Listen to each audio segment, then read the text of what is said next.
अस्सलाम वालेकुम students. Last topic में स्टूडेंट्स हमने पीरियड्स के बारे में पढ़ा था कि पीरियोडिक टेबल में कितने पीरियड्स हैं, उसको हमने वन बाय वन डिटेल में पढ़ा था। उससे पहले हमने ग्रुप्स के बारे में भी पढ़ा था। ठीक है, मॉडर्न पीरियोडिक टेबल के बारे में पढ़ रहे हैं। ठीक है, तो मॉडर्न पीरियोडिक टेबल में जो जितने पीरियड्स हैं उन पीरियड्स के बारे में हम पढ़ चुके हैं। आज का जो हमारा टॉपिक है वो हमने पढ़ना है सम मोर फैमिलीज़ इन पीरियोडिक टेबल के पीरियोडिक टेबल में कुछ जो फैमिलीज़ हैं जिनको एक स्पेसिफिक नेम दिया गया है। आज के टॉपिक में हमने उन फैमिलीज़ के बारे में पढ़ना है। जो पीरियोडिक टेबल है, पीरियोडिक टेबल में जो है फैमिलीज़ के कुछ नेम्स हैं, कुछ स्पेसिफिक इनको नेम्स दिए गए। जैसे हमने पीछे बात की थी कि ट्रांजिशन एलिमेंट्स कहा गया है पीरियोडिक टेबल में जो एस ब्लॉक और पी ब्लॉक के दरमियान के एलिमेंट्स हैं, यानी ग्रुप बी वाले जो एलिमेंट्स हैं उन्हें ट्रांजिशन एलिमेंट्स कहा गया है, क्योंकि ये जो हैं in transit between S and P block elements है। ठीक है ना, यानी कि एस और पी ब्लॉक एलिमेंट्स के दरमियान में आते हैं, इसलिए हमने ट्रांजिशन एलिमेंट्स कहते हैं। और ग्रुप बी के जो एलिमेंट्स हैं वो ट्रांजिशन एलिमेंट्स कहलाते हैं। ठीक है, उसके अलावा हमने लेंथेनाइड्स के बारे में पढ़ा था। तो लेंथेनाइड हमने कहा था कि जो लेंथेनियम के बाद स्टार्ट होता है, लेंथेनियम जो ट्रांजिशन एलिमेंट में ही आ जाता है, उसके बाद जो सीरीज़ स्टार्ट होती है नीचे बॉटम में पीरियोडिक टेबल में, उसको हमने कहा था लेंथेनाइड्स। ठीक है, और उसके अलावा जो है एक्टिनाइड्स की जो सीरीज़ है उसको हमने कहा था ये एक्टिनियम के बाद स्टार्ट होता है, इसलिए हम इसे एक्टिनियम कहते हैं। और इनको हम रेयर अर्थ एलिमेंट्स के भी कलेक्टिवली बोलते हैं। ठीक है, उसके अलावा स्टूडेंट्स पीरियोडिक टेबल में जो ग्रुप वन है, ग्रुप वन जो है उसको हम अल्कली मेटल्स कहते हैं। अल्कली मेटल्स हम उन्हें क्यों कहते हैं? क्योंकि इनकी प्रॉपर्टी है अल्कली बनाना। अब ये अल्कली क्या चीज़ है? अल्कली हम कहते हैं वो बेस जो पानी में हल होती है उसे हम क्या कहते हैं? वो अल्कली है।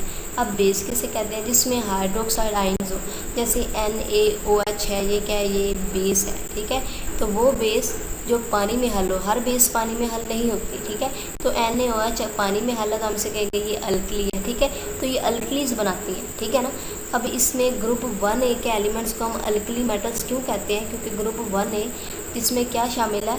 Sodium, potassium, rubidium, caesium. ठीक है, ये अल्कलीज बनाती हैं, स्ट्रॉन्ग अल्कलीज पानी के साथ, इसीलिए हम इसे क्या कहते हैं? अल्कली मेटल्स कहते हैं।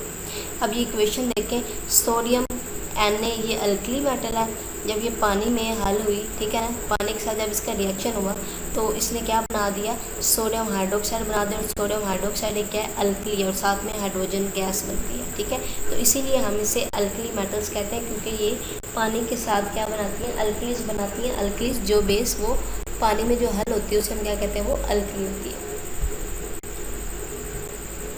उसके बाद students similarly due to their presence in earth crust and alkaline character the elements of 2A are known as alkaline earth metals। अब हमने 1A की बात कर ली, जो 2A के एलिमेंट्स हैं उनको अल्कलाइन अर्थ मेटल्स क्यों कहते हैं? क्योंकि these are widely distributed in earth crust. ठीक है ना, यानी अर्थ क्रस्ट में ये वाइडली डिस्ट्रीब्यूटेड होते हैं, इसीलिए हम इसे क्या कहते हैं? अल्कलाइन अर्थ मेटल्स कहते हैं। ठीक है, उसके अलावा जो है ग्रुप 2A के मेंबर्स कौन कौन से? इसमें कैल्शियम आ जाता है, मैग्नीशियम आ जाता है। ठीक है, ये ग्रुप 2A के मेंबर्स हैं और इनको अल्कलाइन अर्थ मेटल्स हम बोलते हैं। इसके अलावा स्टूडेंट्स एक और इम्पोर्टेंट फैमिली पीरियोडिक टेबल में वो कौन सी है? हैलोजेंस। अब ये जो हैलोजेंस की फैमिली है, हैलोजेंस हम किसे कहते हैं? हैलोजेंस हम कहते हैं सॉल्ट फॉर्मिंग को। हैलोजेंस का लफ्ज़ी मतलब क्या है? सॉल्ट फॉर्मिंग, कि जो सॉल्ट बनाते हैं, वो एलिमेंट्स जो कि सॉल्ट बनाते हैं।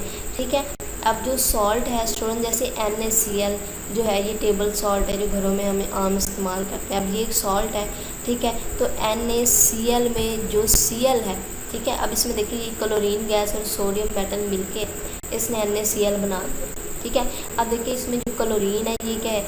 ये हैलोजन है। ठीक है, ये हैलोजन है, और जब ये हैलोजन मेटल के साथ मिली तो इसने सॉल्ट बना दिया NaCl। तो इसीलिए हम कहेंगे क्लोरीन जो कि एक हैलोजन है ये क्या है? ये सॉल्ट फॉर्मर है, क्योंकि इसने सॉल्ट बनाया। इस तरह जो दूसरे हैं, ठीक है, जैसे आयोडीन हो गया, ब्रोमीन हो गया, ठीक है ना, ये भी सॉल्ट बनाती हैं। ठीक है, तो ये हैलोजन हम कहते हैं फ्लोरीन, क्लोरीन, ब्रोमीन, आयोडीन को, ये सारे मेंबर्स हैलोजन फैमिली के हैं। इनको हैलोजेंस का नाम दिया गया क्योंकि ये सॉल्ट बनाती हैं मेटल्स के साथ मिलकर, जैसे क्लोरीन ने सोडियम के साथ मिलकर सॉल्ट बनाया। ठीक है, इसको हम सॉल्ट फॉर्मर कहते हैं। हैलोजन का मतलब क्या है? Salt farmer. उसके अलावा स्टूडेंट जो ग्रुप 8 के मेंबर्स हैं उसको हम कहते हैं नोबल गैसेस, या इनर्ट गैसेस बोलते हैं। इनर्ट का मतलब होता है जो कि रिएक्टिव ना हो, ठीक है ना, नॉन रिएक्टिव, ठीक है, उसको हम कहते हैं, या लीस्ट रिएक्टिव उसको हम कहते हैं, ठीक है। अब इसमें जो नोबल गैसेस है इसमें कौन कौन से एलिमेंट आ जाते हैं, हीलियम, नियोन, आर्गन, क्रिप्टॉन आ जाते हैं, ठीक है। अब ये जो है ये इनर्ट क्यों है, क्योंकि देखिए इसने स्टेबिलिटी ऑलरेडी स्टेबल है क्योंकि इनका ऑक्टेट जो है वो कंप्लीट है, ठीक है। एटम्स जो है एलिमेंट स्टेबिलिटी गेन करने के लिए ऑक्टेट मुकम्मल करते हैं, तो इनका तो पहले ही ऑक्टेट कंप्लीट है, तो उन्हें स्टेबिलिटी हासिल करने की ज़रूरत ही नहीं है, इसलिए हम कहेंगे ये रिएक्शन भी नहीं करती है। एटम्स रिएक्ट क्यों करते हैं, स्टेबल होने के लिए, तो ये ऑलरेडी स्टेबल है इसलिए ये लीस्ट रिएक्टिव होते हैं। सिर्फ जिनोन जो है या क्रिप्टॉन जो है ये थोड़े बहुत रिएक्शन देती हैं, बाकी रिएक्शन ये नहीं देती। आज के टॉपिक में स्टूडेंट्स दो इम्पोर्टेंट शॉर्ट क्वेश्चंस बन सकते हैं। Why alkali metals are called so, alkali metals को अल्कली मेटल्स क्यों कहते हैं, तो इसका आंसर मैंने आपको बता दिया है। Alkali metals are called so because these metals form alkalis when react with water, ठीक है, तो इसके मैंने आपको रिएक्शन भी बता दिया है। उसके अलावा जो है why halogens are called so, halogens को हेलोजेंस क्यों बोलते हैं, because halogens means salt former, halogen जो है सॉल्ट बनाती है मेटल्स के साथ मिलके, इसलिए हम इन्हें क्या कहते हैं, हेलोजेंस कहते हैं। तो ये दो इंपॉर्टेंट शॉर्ट क्वेश्चन बन सकते हैं। नेक्स्ट टॉपिक में स्टूडेंट्स हम पढ़ेंगे ब्लॉक्स इन पीरियोडिक टेबल के, पीरियोडिक टेबल्स के ब्लॉक्स कौन कौन से।